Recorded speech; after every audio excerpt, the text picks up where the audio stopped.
దేశంలో పేదరికం, నిరుద్యోగం, ఆర్థిక అసమానతల నుంచి బీజేపీ సైద్ధాంతిక గురువు ఆర్ఎస్ఎస్ నేత సంచలన వ్యాఖ్యలు చేశారు. కేంద్రంలో బీజేపీ ప్రభుత్వంపై ప్రతిపక్షాలు తరచూ విమర్శలు గుప్పించే అంశాన్నే ఆయన ప్రస్తావించడం గమనార్హం. దేశంలో నిరుద్యోగం, పేదరికం పెరిగిపోతోందని, 20 కోట్ల మంది పేదల స్థితిగతులపై దృష్టి సారించాలని ఆర్ఎస్ఎస్ ప్రధాన కార్యదర్శి దత్తాత్రేయ హోసబాలే సూచించారు. అయితే గడిచిన కొన్ని దశాబ్దాలుగా కొనసాగుతున్న ఆర్థిక విధానాలే ఈ పరిస్థితికి కారణమని ఆయన ఆరోపించారు. ఈ సవాల్ను పరిష్కరించడానికి గత కొన్నేళ్లుగా ఆయన అనేక చర్యలు తీసుకున్నట్లు చెప్పారు. ఆర్ఎస్ఎస్ అనుబంధ సంస్థ స్వదేశీ జాగరణ మంచ్ ఏర్పాటు చేసిన స్వాలంబ భారత్ అభియాన్ కార్యక్రమంలో దత్తాత్రేయ హోసబాలే పాల్గొని ప్రసంగించారు. ఈ సందర్భంగా ఆయన మాట్లాడుతూ అనేక అంశాల్లో దేశం పురోగమించినప్పటికీ సవాళ్లను ఎదుర్కొంటున్న కొన్ని రంగాలు ఇంకా ఉన్నాయన్నారు. పేదరికం మన ముందున్న రాక్షసి లాంటి సవాలన్నారు. పేదరికం అనే దెయ్యాన్ని వధించాల్సిన అవసరం ఉంది. 20 కోట్ల మందికి పైగా ప్రజలు దారిద్ర్య రేఖకు దిగువన జీవించడం బాధాకరమన్నారు. అంతేకాకుండా 23 కోట్ల మందికి పైగా ప్రజల రోజువారీ ఆదాయం 275 రూపాయల లోపే ఉన్నట్లుగా గణాంకాలు వెల్లడిస్తున్నాయని వ్యాఖ్యానించారు. और एक आंकड़े मैं देख रहा था, प्रतिदिन 375 रुपए से कम आय है ऐसे लोग हिंदुस्तान में 23 crore people are having less than 375 rupees income per day. 10 साल पूर्व से स्थिति से आज हमारी स्थिति सच में अच्छी है. लगभग 22% लोग गरीब थे, अब 18% लोग गरीब है. ऐसे और एक स्टैटिस्टिक्स हमारे सामने हैं. उसी प्रकार हम देखेंगे तो पर कैपिटा इनकम के दृष्टि से 2020 में 135,000 1,35,000 रुपए के तुलना में 2022 में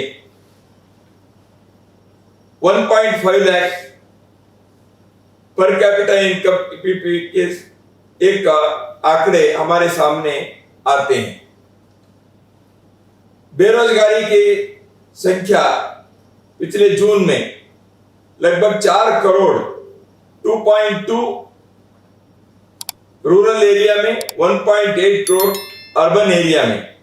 लेबर फोर्स सर्वे के अभी के जो आंकड़े हैं उसके हिसाब से 7.6% अनएम्प्लॉयमेंट है ऐसे समझ में आता है. देश में गरीबी है, अनएम्प्लॉयमेंट है, यह तो बेरोजगारी है, यह एक हमारे लिए चुनौती तो है ही, लेकिन उसके साथ साथ और एक विषय के बारे में भी हमें विचार करना पड़ेगा. वो है आर्थिक असमानता की, इनइक्वालिटी. एक दृष्टि से देश में आर्थिक तरक्की के एक आंकड़े जो मिलता है, भारत दुनिया के टॉप मोस्ट 6 कंट्रीज में, 6 देशों में एक है. ऐसा है तो परिस्थिति सर्वदूर ठीक है क्या? ऐसे नहीं है. Top 1% of the population in India, they are owning 1/5 of the, they are having 1/5 of income of our country. जबकि देश के आधी आबादी 50% ऑफ द पॉपुलेशन, उनके जो इनकम है their contribution is 13%.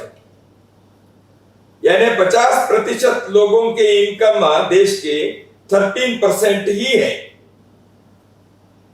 और टॉप 1% देश के इकोनॉमी के 20% ही है. तो इस असमानता के संदर्भ में भी हमें सोचना पड़ेगा.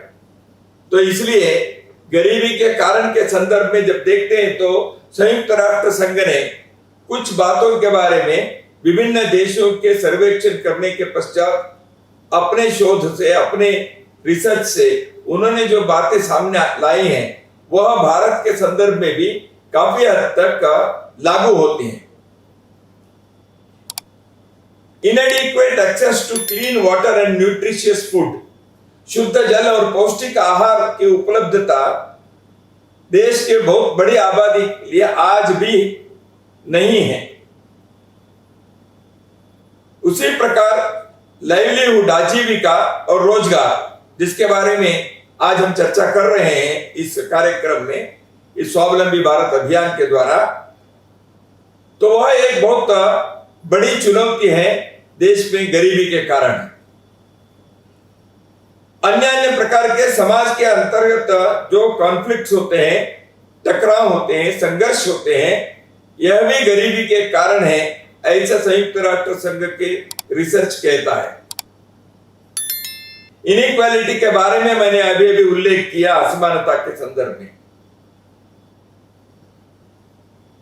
शिक्षा के जो प्रयास होने चाहिए वह ठीक से नहीं होने के कारण, पुअर लेवल ऑफ एजुकेशन कई देशों में, यह भी एक गरीबी के लिए कारण बन चुका है। भारत ने हम अभी इस दृष्टि से एक नई राष्ट्रीय शिक्षा नीति को लाने का प्रयास किए हैं, वह लागू होने के दहलीज पर है। तो इसलिए अपने को देखना पड़ेगा आने वाले कुछ वर्षों में इस राष्ट्रीय शिक्षा नीति के जो भी सत्परिणाम होंगे वह देश की परिस्थिति को उत्तम बनाने में कुछ अपने योगदान देगा ही, यह विश्वास हम सबको है। जलवायु परिवर्तन भी गरीबी के लिए कई बार कारण बनते हैं। आधारभूत संरचना के अनुपस्थिति होने के कारण गरीबी दिखाई देती है। कई जगह पर सरकारों के अक्षमता के कारण भी गरीबी रहती है, ऐसा संयुक्त राष्ट्र संघ के अवलोकन है।